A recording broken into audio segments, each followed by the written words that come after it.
Hey there everyone, it's MisterStubstep and I'm back with another pickup video, and I believe all of these came from TCGPlayer. So I think the way that I have these packages organized, it's gonna slowly ramp up in just cool, awesome cards that I'm gonna be opening. So we'll start out with this first package.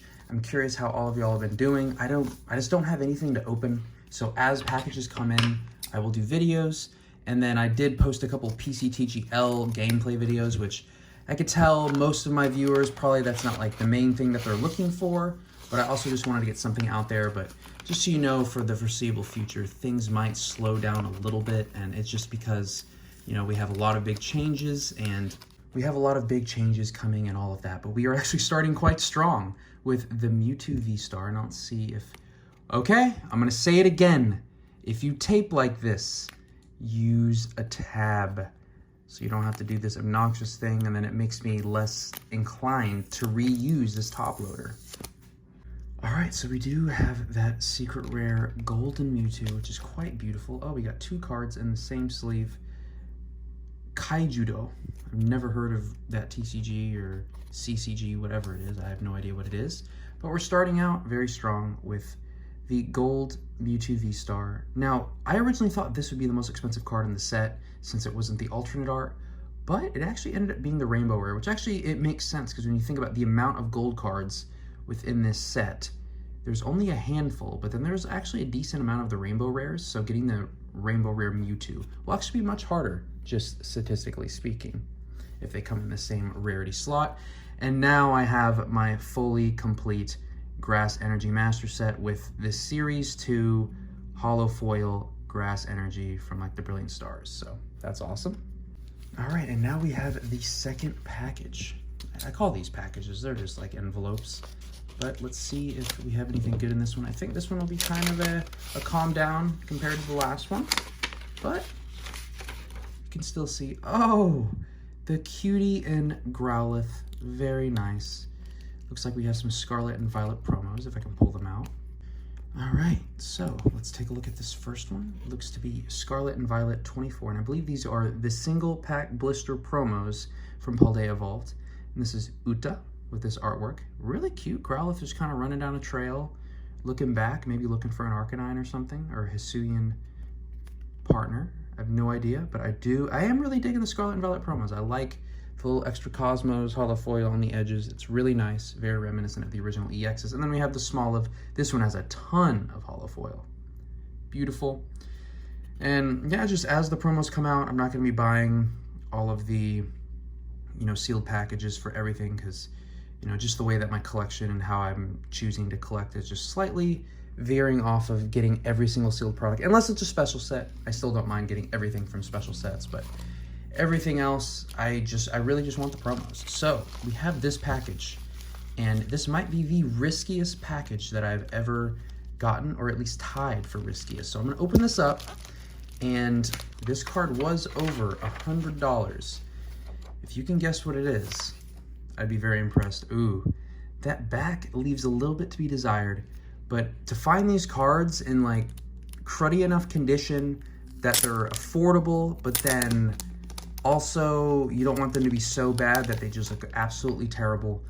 The reason why this is one of the riskiest purchases that I've done is because normally I buy from like well-renowned sellers on TCGPlayer or on eBay when I can see the photos and everything. Sorry for the cut. My cats always love to make as much noise as possible when I'm filming something.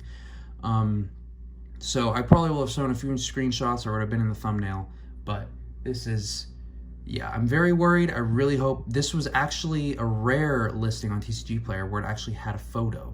And based on the photo, I didn't think it was too bad. I think it had some decent displayability in a binder, because I'm not trying to pay hundreds of dollars for these cards in better condition.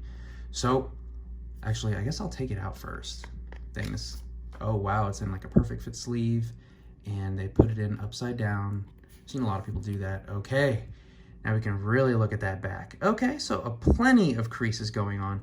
Actually, not the worst back I've ever seen. It's definitely, you know, stood the test of time, but I've seen a lot worse. There's no pieces missing.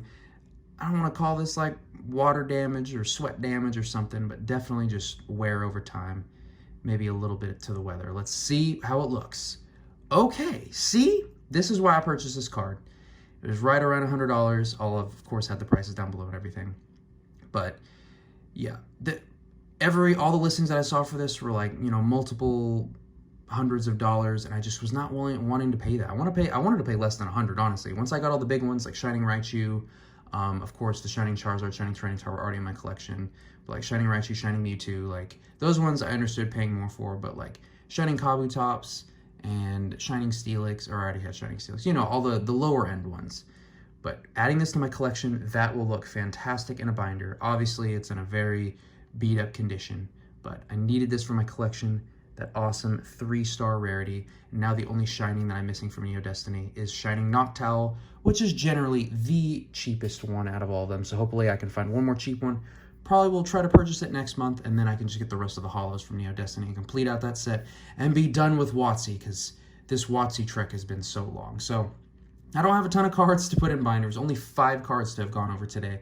What I'm going to do is I'm going to pull out all the binders, add these to my binders, and actually go over a bunch of talking points that I have. So if this is all you wanted to see up to this point, I completely understand. I wish you a great day. And from here on out, I'm going to add all these cards to the respective binders. And we're back. I have 5 cards to put in 4 different binders. So please bear with me. I'm probably going to take my time so I can go over all of these talking points. So first off, talking about recently going to a Waffle House late night. If you've ever been to a Waffle House late night, you know it is just a completely different vibe. You're always going to see something interesting.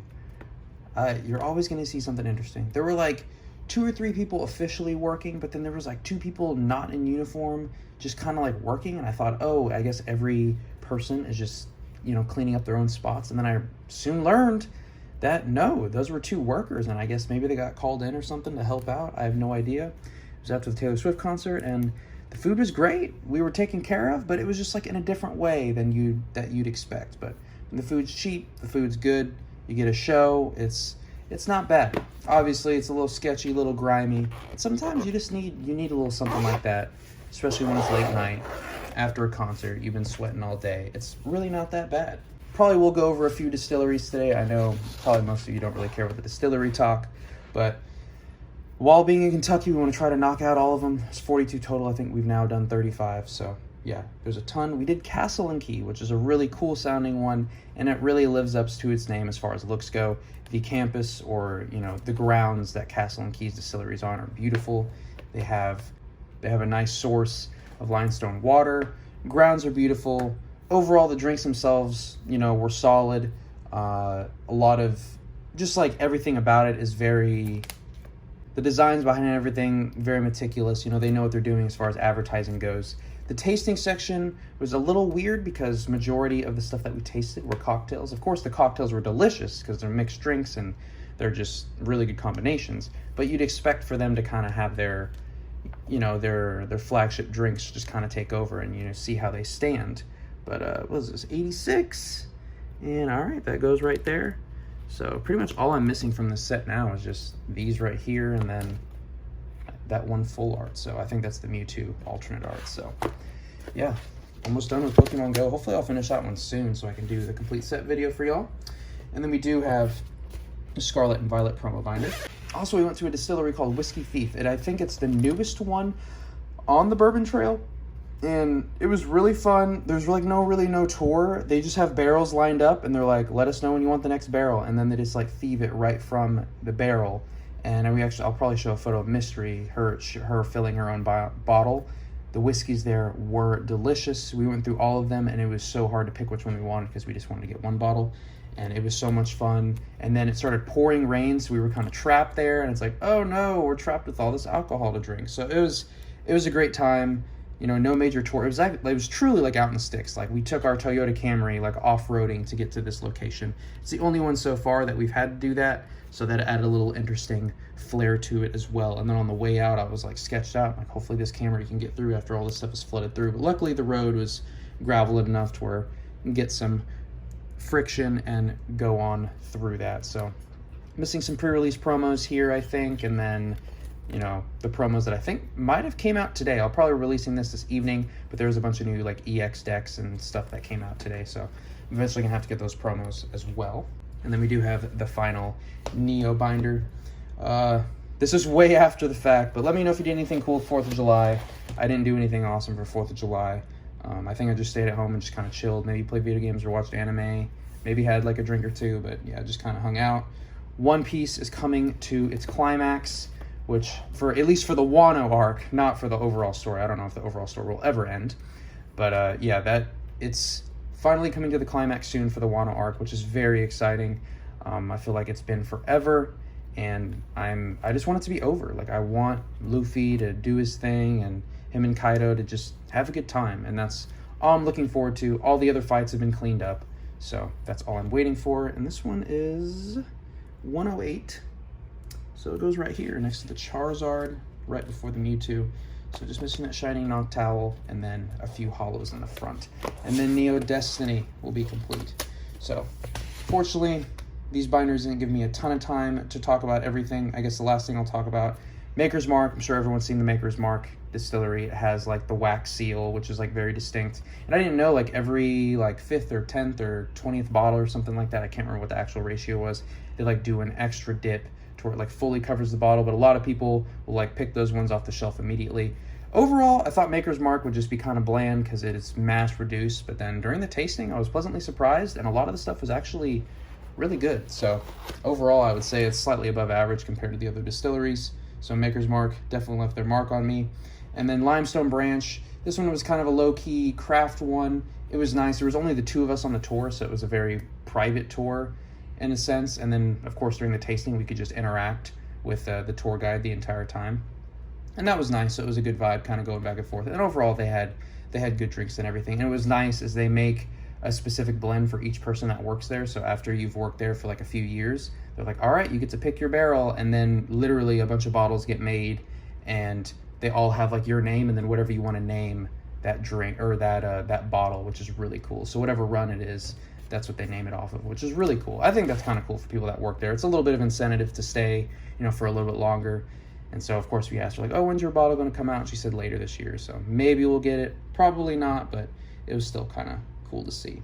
So overall, that is all I have. I could go into more talking points, but I really have nothing else that I can do. I mean, I can flip through binder pages, but I kind of already did that. So I want to thank you all so much for watching. Please let me know what you have going on. I know the videos have been kind of slow and all that stuff, but as stuff comes in, I will post out videos maybe once a week, or if I have a really good game, I'll post a PC2GL video, even though, it's not as well received as a video like this. But it's pretty much all the content I have. I'm not planning on getting any new sealed product anytime soon with Obsidian Flames coming out.